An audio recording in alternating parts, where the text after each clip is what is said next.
വിശദമായ വാർത്തകളിലേക്ക്. മന്ത്രി കെ.സി. ജോസഫിന് ഹൈക്കോടതിയുടെ വിമർശനം. ഖേദം പ്രകടിപ്പിക്കാൻ മന്ത്രി കുട്ടിയല്ലെന്ന് കോടതി. ജഡ്ജിക്കെതിരായ പരാമർശത്തിൽ ഈ മാസം 29-ന് കെ.സി. ജോസഫ് നേരിട്ട് ഹാജരാകാൻ കോടതി നിർദ്ദേശം നൽകി. നിയമസഭ ഉള്ളതിനാൽ ഹാജരാകാൻ കഴിയില്ലെന്ന് മന്ത്രി സത്യവാങ്മൂലം നൽകിയിരുന്നു.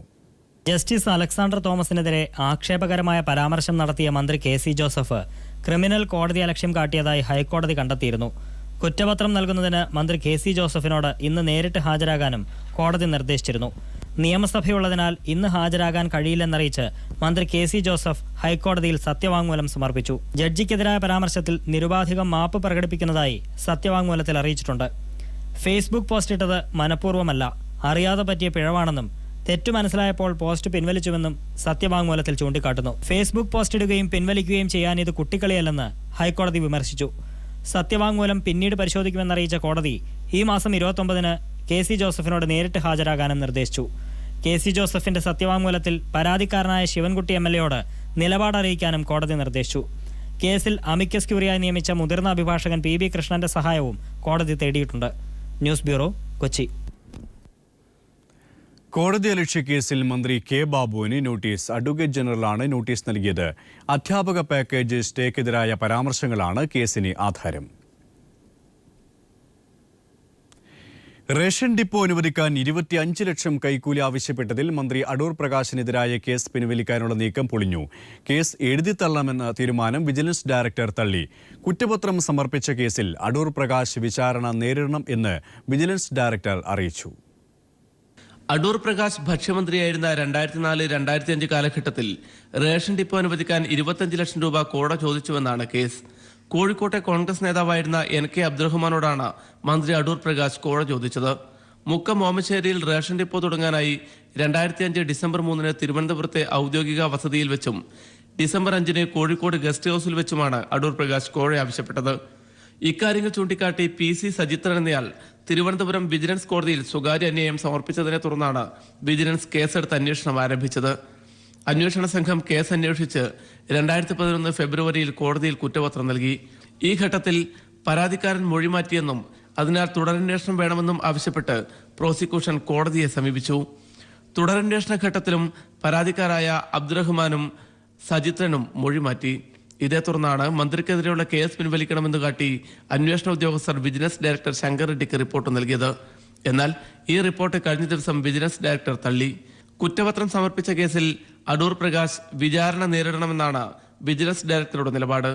ഇതോടെ റേഷൻ ഡിപ്പോ കോഴക്കേസ് എഴുതിത്തള്ളി അടൂർ പ്രകാശിന് ക്ലീൻ ചിറ്റ് നൽകാനുള്ള സർക്കാർ നീക്കത്തിന് കനത്ത തിരിച്ചടിയാണ് ഏറ്റിരിക്കുന്നത്.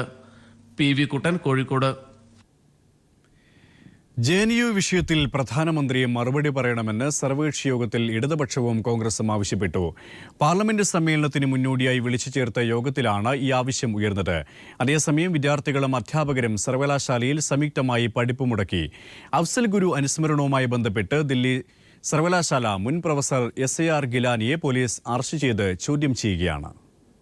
ഐക്യദാർഢ്യവുമായി അധ്യാപക സംഘടനകളും രംഗത്തെത്തി. കനയ്യകുമാറിനെ വിട്ടയക്കുന്നതുവരെ പഠിപ്പ് മുടക്കി സമരം തുടരാനാണ് വിദ്യാർത്ഥികളുടെ തീരുമാനം. പാർലമെന്റ് സമ്മേളനത്തിന് മുന്നോടിയായി ദില്ലിയിൽ പ്രധാനമന്ത്രി വിളിച്ചു ചേർത്ത സർവകക്ഷി യോഗത്തിലും JNU അറസ്റ്റ് വിഷയമായി. യോഗത്തിൽ പങ്കെടുത്ത CPIM ലോക്സഭാ നേതാവ് P. കരുണാകരൻ അന്വേഷണം ആവശ്യപ്പെട്ടു. പ്രധാനമന്ത്രി ഇക്കാര്യത്തിൽ മറുപടി പറയണമെന്ന് കോൺഗ്രസും RJDയും JDUവും നിലപാടെടുത്തു. ബഡ്ജറ്റ് സമ്മേളനം സുഗമമായി നടക്കണമെന്ന് യോഗത്തിൽ പങ്കെടുത്ത കേന്ദ്ര ധനകാര്യമന്ത്രി അരുൺ ജെയ്റ്റ്ലി ആവശ്യപ്പെട്ടു.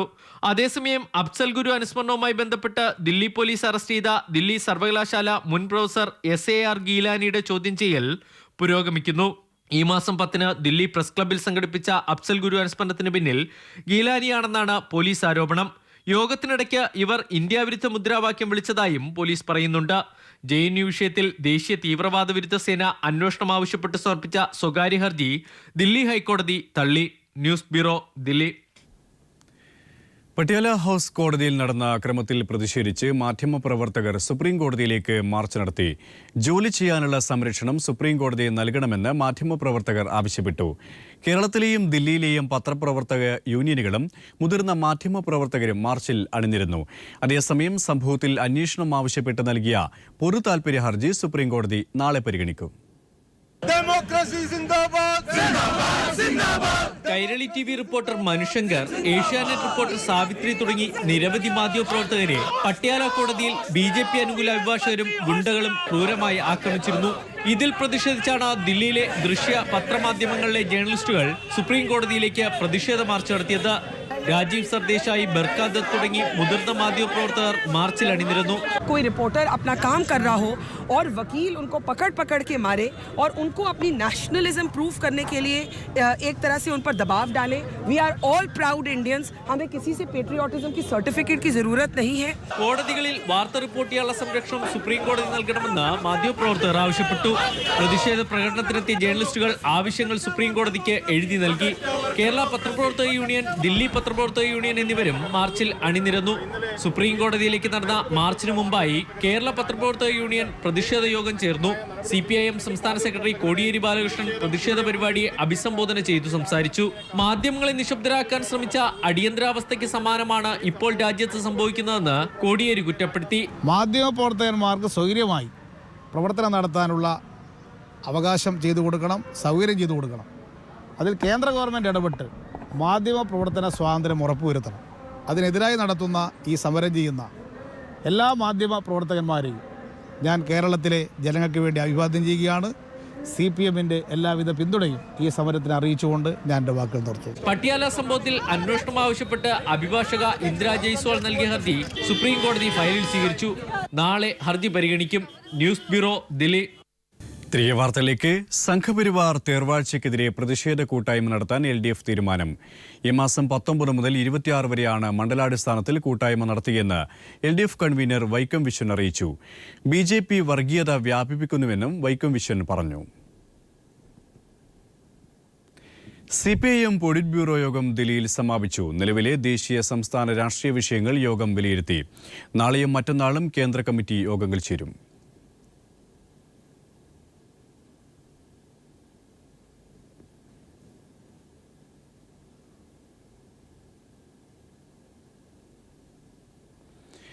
സിയാച്ചിനിൽ മഞ്ഞിടിച്ചിലിൽ മരിച്ച സൈനികൻ B. സുധീഷിന് ജന്മനാടിന്റെ അന്ത്യാഞ്ജലി.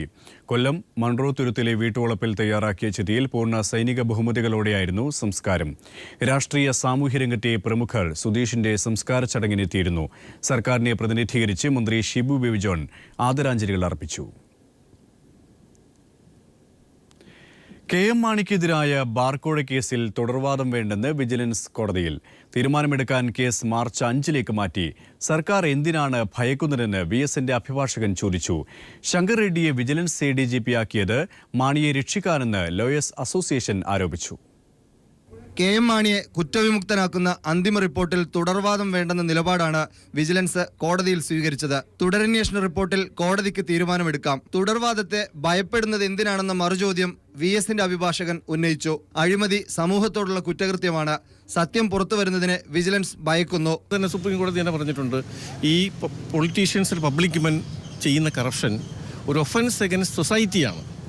അപ്പോൾ അവർ സൊസൈറ്റിയിലുള്ള റെസ്പോൺസിബിൾ ആയിട്ടുള്ള ഒരാളിന് വന്ന് അദ്ദേഹത്തിന് അതിനെതിരായിട്ട് അനുകൂലമായിട്ട് അതിനെതിരായിട്ട് ഫൈറ്റ് ചെയ്യാനുള്ള അവകാശമുണ്ട് എന്ന് പറഞ്ഞിട്ടാണ് കോടതിയിൽ ഇംപ്ലീഡ്മെന്റ് അനുവദിച്ചത്. 3 DGPമാർ ഉണ്ടായിരിക്കെ ADGP റാങ്കിലുള്ള ശങ്കർ റെഡ്ഡിയെ വിജിലൻസ് ഡയറക്ടർ സ്ഥാനത്ത് നിയോഗിച്ചത് സർക്കാരിന് അനുകൂലമായ റിപ്പോർട്ട് നൽകാനാണെന്ന് ഇന്ത്യൻ ലോയേഴ്സ് അസോസിയേഷൻ ചൂണ്ടിക്കാട്ടി. കേസിൽ വാദം കേൾക്കണമോ എന്നത് മാർച്ച് 5 കോടതി പരിഗണിക്കും. News bureau, Thiruvananthapuram. സോളാർ കമ്മീഷനെ ആക്ഷേപിച്ചും ഭീഷണിപ്പെടുത്തിയും സമ്മർദ്ദത്തിലാക്കിയും നിർവീര്യമാക്കാനുള്ള ഭരണപക്ഷത്തിന്റെ നീക്കത്തിൽ പ്രതിഷേധിച്ച് പ്രതിപക്ഷം നിയമസഭ ബഹിഷ്കരിച്ചു. സോളാർ കമ്മീഷനെ പൊതുജനമധ്യത്തിൽ അവഹേളിക്കുന്ന വിഷയം ചർച്ച ചെയ്യണമെന്ന പ്രതിപക്ഷത്തിന്റെ അടിയന്തര പ്രമേയ നോട്ടീസിന് അനുമതി നിഷേധിച്ചതിനായിരുന്നു പ്രതിപക്ഷം സഭ ബഹിഷ്കരിച്ചത്. ബജറ്റ് രേഖകൾ ചോർന്നിട്ടില്ലെന്ന് മുഖ്യമന്ത്രി ഉമ്മൻചാണ്ടി. ഇടക്കാല സാമ്പത്തിക റിപ്പോർട്ടിലെ ചാർട്ടാണ് ബജറ്റ് ഒറ്റനോട്ടത്തിൽ എന്ന പേരിൽ പ്രതിപക്ഷം സഭയിൽ കൊണ്ടുവന്നതെന്ന് മുഖ്യമന്ത്രി പറഞ്ഞു. ഈ മാസം 29-ന് കണ്ണൂർ വിമാനത്താവളത്തിൽ ആദ്യ വിമാനം ഇറങ്ങുമെന്ന് മന്ത്രി K. ബാബു നിയമസഭയിൽ അറിയിച്ചു. ബജറ്റ് ചോർന്നുവെന്ന പ്രതിപക്ഷത്തിന്റെ ആരോപണത്തിനാണ് മുഖ്യമന്ത്രി ഉമ്മൻചാണ്ടി നിയമസഭയിൽ മറുപടി നൽകിയത്. ബജറ്റ് രേഖകൾ ചോർന്നിട്ടില്ല. ഇടക്കാല സാമ്പത്തിക അവലോകന റിപ്പോർട്ടിലെ ചാർട്ടാണ് ബജറ്റ് ഒറ്റനോട്ടത്തിൽ എന്ന പേരിൽ പ്രതിപക്ഷം സഭയിൽ കൊണ്ടുവന്നതെന്നും മുഖ്യമന്ത്രി പറഞ്ഞു. ബജറ്റ് ചോർന്നു എന്ന് അവകാശപ്പെടുന്ന പ്രതിപക്ഷം അത് പറയേണ്ടത് ഈ സഭയിലായിരുന്നു. സർ, ഇവിടെ ബജറ്റ് ചോർന്നിട്ടില്ല. ഡീറ്റെയിൽഡ് ആയിട്ടുള്ള അന്വേഷണം നടന്നുകൊണ്ടിരിക്കുക. ബജറ്റ് ചോർന്നെങ്കിൽ ആദ്യമത് നിയമസഭയിൽ പറയണമായിരുന്നുവെന്നും മുഖ്യമന്ത്രി കൂട്ടിച്ചേർത്തു. പ്രതിപക്ഷം പുകമറ സൃഷ്ടിക്കുകയാണെന്നും ജനാധിപത്യ മര്യാദയ്ക്ക് ചേർന്നതല്ല പ്രതിപക്ഷ നടപടിയെന്നും മുഖ്യമന്ത്രി മറുപടി നൽകി. ഇതിൽ വിശദമായ അന്വേഷണം നടന്നുവരികയാണെന്നും മുഖ്യമന്ത്രി വ്യക്തമാക്കി. ഈ മാസം 29 കണ്ണൂർ അന്താരാഷ്ട്ര വിമാനത്താവളത്തിൽ ആദ്യ വിമാനം ഇറങ്ങുമെന്ന് മന്ത്രി കെ ബാബു നിയമസഭയെ അറിയിച്ചു. ചട്ടം 300 പ്രകാരമുള്ള പ്രസ്താവനയിലാണ് മന്ത്രി ഇക്കാര്യം അറിയിച്ചത്. പ്രതിരോധ മന്ത്രാലയത്തിൽ നിന്നും എയർക്രാഫ്റ്റും ലഭ്യമായിട്ടുണ്ട്. ഈ മാസം 29-ാം തീയതി തിങ്കളാഴ്ച രാവിലെ 9 മണിക്ക് ചരിത്രവും മിത്തും സംഗമിക്കുന്ന കണ്ണൂരിൻ്റെ ഹൃദയഭൂമിയിൽ ഒരു ജനതയുടെ സ്വപ്നം യാഥാർത്ഥ്യമാക്കിക്കൊണ്ട് ആദ്യ വിമാനം പറന്നിറങ്ങും. നിർമ്മാണം റെക്കോർഡ് വേഗതയിലാണ് പൂർത്തിയാക്കിയതെന്നും ഈ വർഷം സെപ്റ്റംബറിൽ കണ്ണൂർ അന്താരാഷ്ട്ര വിമാനത്താവളത്തിന്റെ വാണിജ്യാടിസ്ഥാനത്തിലുള്ള പ്രവർത്തനം ആരംഭിക്കുമെന്നും മന്ത്രി വ്യക്തമാക്കി. News bureau, Thiruvananthapuram. തെക്കേ ഇന്ത്യയിലെ പ്രധാന ലൈഫ് സ്റ്റൈൽ മാഗസിനായ റിഡ്സിന്റെ കേരള പതിപ്പ് പ്രകാശനം ചെയ്തു. കൊച്ചിയിൽ നടന്ന ചടങ്ങിൽ Kalyan Jewellers managing director TS Kalyanaraman പ്രകാശനം നിർവഹിച്ചു. വിഗാർഡ് MD മിഥുൻ ചിറ്റിലപ്പള്ളി ആദ്യ കോപ്പി ഏറ്റുവാങ്ങി. നടി മഞ്ജു വാര്യർ, ഷിമാട്ടി ഉടമ ബീന കണ്ണൻ, റിഡ്സ് എഡിറ്ററും പബ്ലിഷറുമായ അരുണ R കൃഷ്ണൻ എന്നിവരും പങ്കെടുത്തു. ജീവിതം തന്നെ എടുത്തു നോക്കിയാൽ ഒരു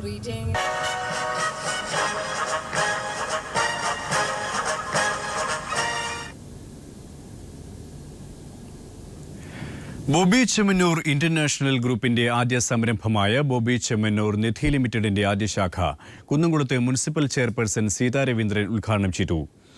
ചെമ്മന്നൂർ ഗ്രൂപ്പിന്റെ മറ്റ് സ്ഥാപനങ്ങളിലേതുപോലെ ലാഭത്തിന്റെ ഒരു വിഹിതം ജീവകാരുണ്യ പ്രവർത്തനങ്ങൾക്ക് ഉപയോഗിക്കുമെന്ന് ചെയർമാൻ ബോബി ചെമ്മന്നൂർ അധ്യക്ഷ പ്രസംഗത്തിൽ അറിയിച്ചു. Municipal councillor Nisha Jayesh, chamber of commerce secretary KM Abubakar, VK Sreeraman തുടങ്ങിയവരും പങ്കെടുത്തു. ICLന്റെ ആലപ്പുഴ ബ്രാഞ്ച് ഉദ്ഘാടനം സിനിമാ താരം മുകേഷ് നിർവഹിച്ചു. ICL MDയും CEOയുമായ KG അനിൽകുമാർ സ്വാഗതം പറഞ്ഞ ചടങ്ങിൽ ആലപ്പുഴ മുനിസിപ്പൽ ചെയർമാൻ തോമസ് ജോസഫ് മുഖ്യാതിഥിയായിരുന്നു. ICL general manager Uma Anilkumar, chairman KK Vincent തുടങ്ങിയവർക്കൊപ്പം സാമൂഹിക സാംസ്കാരിക രംഗത്തെ പ്രമുഖരും ചടങ്ങിൽ പങ്കെടുത്തു. കണ്ണൂരിൽ RSS പ്രവർത്തകൻ വെട്ടേറ്റ് മരിച്ചു. ആരോളി ആസാദ് കോളനിയിലെ സുജിത്താണ് കൊല്ലപ്പെട്ടത്. സംഭവത്തിൽ രാഷ്ട്രീയ ബന്ധമില്ലെന്ന് പോലീസ് അറിയിച്ചു. പാപ്പിനിശ്ശേരിയിലെ RSS പ്രവർത്തകന്റെ കൊലപാതകത്തിൽ CPMന് പങ്കില്ലെന്നും സംഭവവുമായി ബന്ധപ്പെട്ട് RSS നടത്തുന്നത് കള്ളപ്രചാരണമാണെന്നും MV ജയരാജൻ പറഞ്ഞു. RSS മുൻ മണ്ഡലം കാര്യവാഹക് പാപ്പിനിശ്ശേരി ആസാദ് കോളനിയിലെ പറക്കാട്ട് സുജിത്താണ് മരണപ്പെട്ടത്. ഇന്നലെ 11 മണിയോടെ 20 അംഗ സംഘം വീട്ടിലെത്തി ആക്രമിക്കുകയായിരുന്നു. കഴിഞ്ഞ ദിവസങ്ങളിൽ പ്രദേശത്തെ സ്കൂൾ വിദ്യാർത്ഥിനികളെ ശല്യം ചെയ്തതിന്റെ പേരിൽ നാട്ടുകാർ സുജിത്തിനെയും സംഘത്തെയും ചോദ്യം ചെയ്യുകയും തർക്കം നടക്കുകയും ചെയ്തിരുന്നു. വാലന്റൈൻസ് ദിനത്തിൽ സമ്മാനം നിരസിച്ച പെൺകുട്ടിയോട് മോശമായി പെരുമാറിയതിനെ തുടർന്ന് സുജിത്തിനെ ചോദ്യം ചെയ്തയാളെ സുജിത്തും സംഘവും വീട്ടിൽ കയറി മർദ്ദിച്ചിരുന്നു. തുടർന്ന് സ്ഥലത്ത് പോലീസ് എത്തിയതായും പ്രദേശവാസികൾ പറയുന്നു. കുറച്ച് ദിവസമായിട്ട് അവിടുത്തെ ഹൈസ്കൂളുമായിട്ട് അതിൻ്റെ പരിസരത്ത് ഇങ്ങനെ കുറേ പെൺകുട്ടികളൊക്കെ ശല്യം ചെയ്യുന്നത്, പിന്നെ കുറച്ച് ആൾക്കാർ പുറത്തൊക്കെ കേന്ദ്രീകരിച്ചിട്ട് നടന്നുകൊണ്ടിരിക്കുന്നുണ്ടായിരുന്നു. അതിനെ എതിർത്തുകൊണ്ട് പിന്നെ ഇന്നലെ മിനിയാന്ന് പിന്നെ അവിടെ പ്രശ്നമുണ്ടായി. അപ്പോൾ അത് കഴിഞ്ഞിട്ട് പോലീസൊക്കെ വന്ന് അത് പ്രശ്നമൊക്കെ പിന്നെ അതിൻ്റെ തുടർച്ചയായിട്ടുള്ള പിന്നെ പരിപാടിയായിട്ടാണ് ഇന്നലെയും. ഇത് ചോദ്യം ചെയ്യാൻ സുജിത്തിന്റെ വീട്ടിലെത്തിയ സംഘത്തിന്റെ ആക്രമണത്തിലാണ് സുജിത്ത് മരണപ്പെട്ടത്. തടയാനെത്തിയ രക്ഷിതാക്കൾ ജനാർദ്ദനും സുലോചനയ്ക്കും പരുക്കേറ്റിട്ടുണ്ട്. സംഭവം രാഷ്ട്രീയമല്ലെന്നും BJP RSS സംഘം മുതലെടുപ്പ് നടത്തുകയാണെന്നും CPIM സംസ്ഥാന കമ്മിറ്റി അംഗം MV ജയരാജൻ പറഞ്ഞു. രാഷ്ട്രീയമായ ഒരു കൊലപാതകമല്ല, ഒരു പെൺകുട്ടിയെ അപമാനിച്ച സംഭവവുമായി ബന്ധപ്പെട്ടുകൊണ്ട് തുടർന്നുണ്ടായ സംഘർഷത്തിൻ്റെ ഭാഗമായിട്ടാണ് ഈ മരണം സംഭവിച്ചത്. ദൗർഭാഗ്യകരമാണ്.